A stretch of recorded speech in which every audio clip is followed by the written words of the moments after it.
Hi, pandas. It's Miss Prantl. I have a true story for you today. This one is called Above the Rim, How Elgin Baylor Changed Basketball. So it's about basketball and the Civil Rights Movement. It is by Jen Bryant with illustrations by Frank Morrison. On a steamy summer day in 1945, a boy and his brothers played stickball in the street.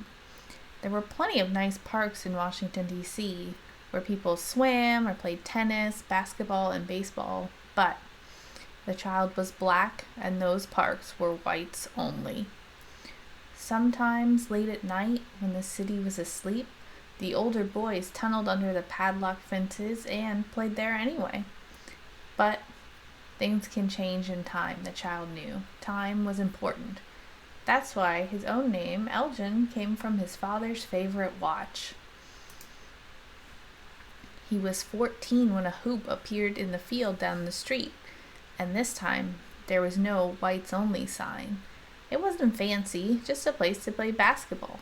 A fine game of skill and strategy, and of running back and forth. A flat-footed game, as level as the court itself. Now Elgin and his friends could play too. At first, they didn't have the right equipment, so they played with a tennis ball. Then someone found a volleyball. Then finally, yes, a real basketball. Some of the older boys were very good, and they knew it. "Hey, you see that shot I made?" one bragged. "That's nothing. You see that shot I blocked?" another boasted. "Oh yeah? Well, you just try to slide by me," another challenged. Elgin heard what they said, but bragging was not his style. On the court, he let his body do the talking. In one smooth move, like a plane taking off, he would leap higher and higher and higher, as if pulled by some invisible wire. And just when it seemed he'd have to come down, no! He'd hang there, suspended, floating like a bird or a cloud, changing directions, shifting the ball to the other side, twisting in midair, slashing, crashing, gliding past the defense, up, above the rim. And with a flick of his wrists and a roll off the fingertips, he put the ball in. The way he played was so different that people stopped what they were doing and watched. "Where did he learn those moves?" the other players asked. Elgin didn't have an answer. "I don't know," he told them. "It's spontaneous." Elgin grew taller and stronger. He jumped higher and leaped longer. His friends called him Rabbit. At All Black Springern High, Elgin brought his outdoor moves inside. He could score from anywhere on the floor, a hanging jumper from the corner or a drive inside spin shot off the backboard. "He's unstoppable," the other teams complained. "Go, Rabbit, go," the fans cried, as Elgin leaped, turned, and twisted toward the rim, or took on a defender one-on-one, gave a quick head fake, and reverse dunked over him. Whenever Elgin played, people stopped what they were doing and watched. After high school, Elgin wanted to go to college, but the D.C. colleges wanted whites only. "You should come out west," said a friend who went to the College of Idaho. So Elgin did. It rained hard those first few days, but when the skies cleared, it was time for a game. Soon, people in Idaho stopped what they were doing and watched. "No one else plays that way," the coaches declared. "Where did he learn those moves?" they wondered. Elgin didn't have an answer. "I don't know," he told them. "It's spontaneous." That winter, Elgin led his college team to victory. And that winter, far away in Alabama, a black woman named Rosa Parks sat down on a city bus and refused to give up her seat to a white man. That was a victory too. When people learned about Rosa on the news, they stopped what they were doing and watched. Later, Elgin transferred to Seattle, where he led his team to the 1958 college championships. The newspapers wrote a lot about Elgin. They also wrote about the courage of the first black students in Arkansas to sit down in an all-white classroom. And this is an illustration of a very famous photograph, too.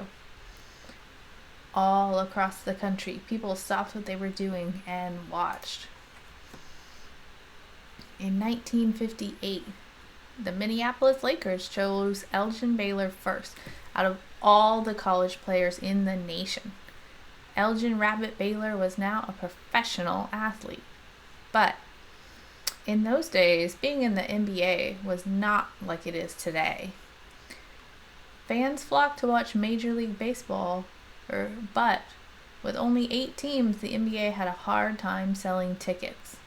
The players didn't make much money. They traveled long distances in loud, clickety-clackety trains and slept leaning over in their seats, their long legs jammed underneath. Sometimes they flew and made over cargo planes. They played back-to-back nights and washed their uniforms in hotel bathrooms.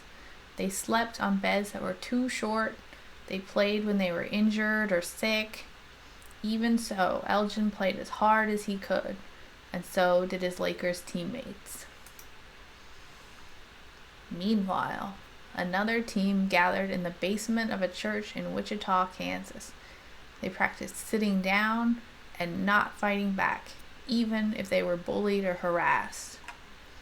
Later, they sat down at a whites-only lunch counter until they were served food. But change came slower elsewhere. That winter in West Virginia, when the Lakers needed a place to stay overnight, every hotel said whites only. So Elgin and his teammates said no thanks. The whole team checked into Edna's guest house, where anyone was welcome. They were hungry. Where could they eat? Downtown, all the nice restaurants were whites only. Elgin bought some cold food at the bus station and ate in his room. That night, as the other players suited up and walked onto the court, Elgin sat down before the crowd without a uniform. "Why isn't Elgin Baylor out there?" the reporters asked. "It's not fair," the fans complained. "We paid to watch the whole team." But his coach and his teammates understood. They were with him at the hotel. They knew he'd been turned away at the restaurants. "I am a human being," Elgin told him, "and I want to be treated like one. Sometimes you have to sit down to stand up." And that's what Elgin did. The fans noticed, the newspapers noticed, and the NBA commissioner noticed. A few weeks later, he made a new rule. No NBA teams would stay in a hotel or eat in a restaurant that practiced discrimination. Elgin had already changed the way basketball was played. Now, by sitting down and not playing, he helped change things off the court, too. In 1959, Elgin was voted NBA Rookie of the Year. 2 years later, the Lakers moved to Los Angeles, California, where famous people seemed to be everywhere. Fame changed people, Elgin knew, but it didn't change Elgin. In one smooth move, like a plane taking off, he leapt higher, higher, and higher, as if pulled by some invisible wire. And just when it seemed he'd have to come down, no, he'd hang there, suspended, floating like a bird or a cloud, changing directions, shifting the ball to the other side, twisting in midair, slashing, crashing, gliding past the defense, up, above the rim. With a flick of his wrist or roll off the fingertips, he put the ball in. Wherever Elgin played, people stopped what they were doing and watched. The end. And if you pause here, you can read the timeline of his life and also of the civil rights movement as well. The end. I thought that was a pretty great story about both basketball, a famous basketball player, and the civil rights movement. I hope you like the story too. Bye, pandas. Have a nice day.